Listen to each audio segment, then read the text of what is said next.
أعوذ بالله من الشيطان الرجيم بسم الله الرحمن الرحيم ഇൻഷാ അല്ലാഹ് ഇന്ന് നമ്മൾ ചർച്ച ചെയ്യുന്നത് അൽഹംദുലില്ലാഹി റബ്ബിൽ ആലമീൻ എന്ന വിശുദ്ധമായ വചനത്തെക്കുറിച്ചാണ്. ഈ വചനത്തിന്റെ അർത്ഥം എന്താണ്? അൽഹംദുലില്ലാഹ്, സർവസ്തുതികളും അല്ലാഹുവിനാകുന്നു.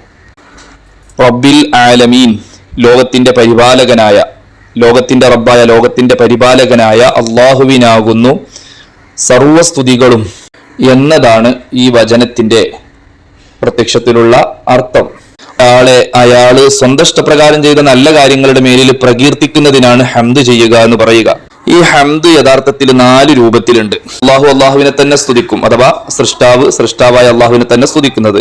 മറ്റൊന്ന് സൃഷ്ടികളായ ആളുകൾ സൃഷ്ടാവായ അള്ളാഹുവിനെ സ്തുതിക്കുന്നത്. മറ്റൊന്ന് തിരിച്ച് മൂന്നാമത്തേത് അള്ളാഹു സൃഷ്ടികളെ ഇങ്ങോട്ട് സ്തുതിക്കുന്നത്, സൃഷ്ടികളെ പരസ്പരം സ്തുതിക്കുന്നത്. ഇങ്ങനെ 4 രൂപത്തിൽ സ്തുതികളുണ്ട്. ഇവിടെ സർവ്വസ്തുതികളും അള്ളാഹുവിനാണ് എന്നത് നിങ്ങൾ അർത്ഥം ശ്രദ്ധിച്ചല്ലോ. എന്ന് പറഞ്ഞാൽ ഈ 4 രൂപത്തിലുള്ള സ്തുതികളാണെങ്കിലും അതിന്റെ യഥാർത്ഥത്തിലുള്ള അവകാശി ഇത് 4ഉം അള്ളാഹുവിന് അവകാശപ്പെട്ടതാണ് എന്നർത്ഥം. ഇത് 4ഉം അള്ളാഹുവിന് അവകാശപ്പെട്ടതാണ്. എല്ലാ സ്തുതികളും എന്നതിന്റെ താല്പര്യം അതാണ്.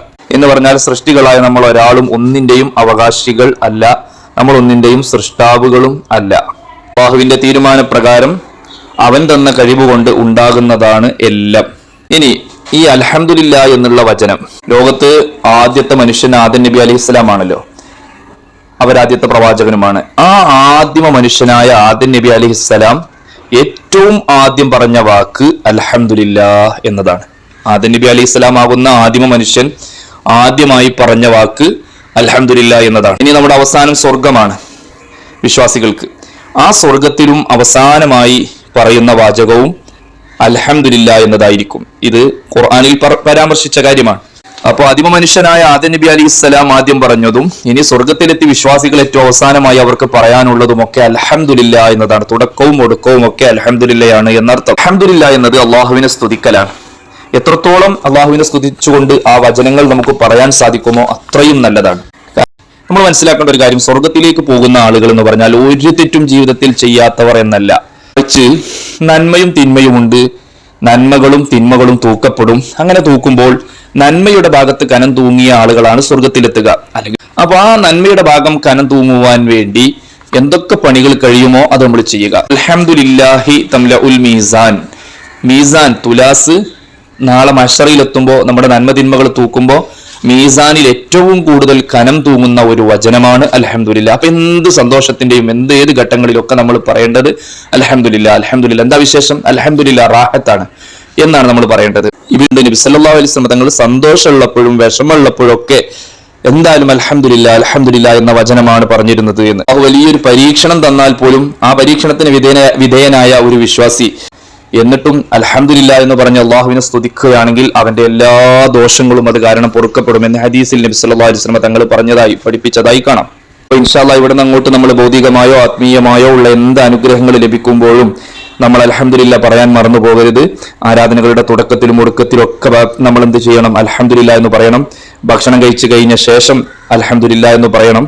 വിസർജന സ്ഥലത്ത് നിന്ന് മലമൂത്ര വിസർജനം കഴിഞ്ഞ് തിരിച്ചു വരുമ്പോൾ ഗുഫ്രാനകൽ ഹംദുലില്ലാഹില്ലദീ അദ്ഹബ അന്നിൽ അദാ വആഫാനി എന്ന ദിക്ർ ചൊല്ലുമ്പോൾ അവിടെ അൽഹംദുലില്ലാ എന്ന വചനം കൂട്ടിയാണ് ചൊല്ലേണ്ടത്. പ്രാർത്ഥനയുടെ തുടക്കത്തിലും ഒടുക്കത്തിലും, അതുപോലെ നമ്മുടെ പ്രസംഗങ്ങളുടെയൊക്കെ സംസാരങ്ങളുടെയൊക്കെ തുടക്കങ്ങളിലും ഒടുക്കങ്ങളിലും ഇവിടെയൊക്കെ അൽഹംദുലില്ലാ പറയൽ സുന്നത്തുണ്ട്. ഭക്ഷണം കഴിച്ചു കഴിഞ്ഞാൽ അൽഹംദുലില്ലാഹില്ലദീ അത്അമനി ഹദാ വറസഖനീഹി മിൻ ഗൈരി ഹൗലിൻ മിന്നി വലാ ഖുവ്വ എന്ന ദിക്ർ ചൊല്ലിയാൽ അവന്റെ എല്ലാ പാപങ്ങളും പൊറുക്കപ്പെടുമെന്നാണ്.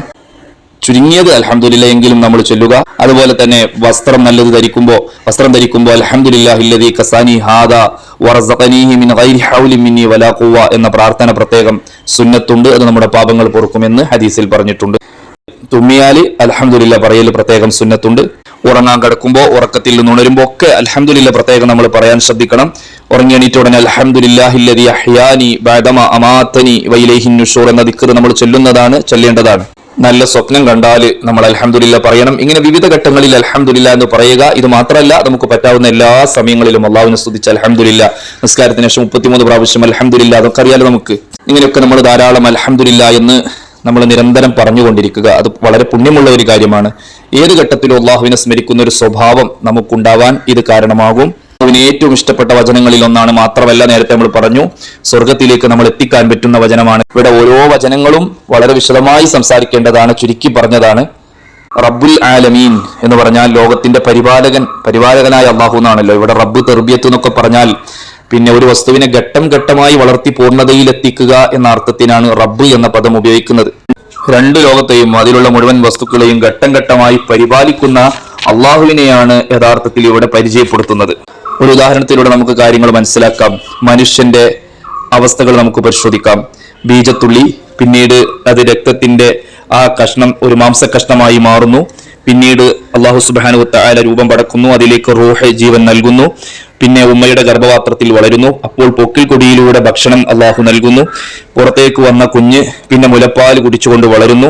വിവിധ ഘട്ടങ്ങളിലൂടെ തുടർന്ന് വളർന്ന് അവനൊരു പൂർണ്ണ രൂപത്തിലേക്ക് അള്ളാഹു അവനെത്തിക്കുന്നു. റബ്ബ് എന്ന വാക്കിന്റെ അർത്ഥം തന്നെ നേരത്തെ പറഞ്ഞതുപോലെ ഒരു വസ്തുവിനെ ഘട്ടം ഘട്ടമായി വളർത്തി പൂർണ്ണതയിലേക്ക് എത്തിക്കുന്ന ആൾ എന്ന അർത്ഥത്തിനാണ് ആ പദം ഉപയോഗിക്കുന്നത്. മനുഷ്യൻ ഭൂമിയിലേക്ക് പിറന്നു വീണത് മുതൽ പിന്നീട് വിവിധ ഘട്ടങ്ങളിലും തുടർന്ന് അങ്ങോട്ടും അത് അവനിക്കുള്ള വളർച്ചയും അതിനനുസരിച്ച് ലഭിക്കുന്ന കഴിവുകളും അവസരങ്ങളും എത്ര ആസൂത്രിതമായാണ് അള്ളാഹു സുബ്ഹാനഹു വ തആല നിർവഹിച്ചത്. ഒക്കെ നമ്മൾ ചിന്തിക്കുമ്പോൾ അള്ളാഹുവിനോടുള്ള ആ ഒരു മഹത്വം നമുക്ക് കൂടുതൽ ബോധ്യപ്പെടുകയും അള്ളാഹുവിനോട് കൂടുതൽ വിനയം കാണിക്കാൻ നമ്മുടെ മനസ്സ് സന്നദ്ധമാവുകയും ചെയ്യും. ആലമീൻ എന്ന സ്ഥലത്ത് ആലം എന്ന അറബി പദം അള്ളാഹു അല്ലാത്ത എല്ലാം എന്നാണ് ആ പദത്തിന്റെ അർത്ഥം. അള്ളാഹു അല്ലാത്ത എല്ലാം സംരക്ഷിക്കുന്ന എല്ലാ വസ്തുക്കളെയും, മനുഷ്യരെയും ജിന്നുകളെയും മലക്കുകളെയും ഇതര ജീവജാലങ്ങളെയും പ്രപഞ്ചത്തെയും എല്ലാം നിയന്ത്രിക്കുകയും പരിപാലിക്കുകയും ചെയ്യുന്ന അള്ളാഹു അവൻ എത്ര ഉന്നതനാണ്. തീർച്ചയായും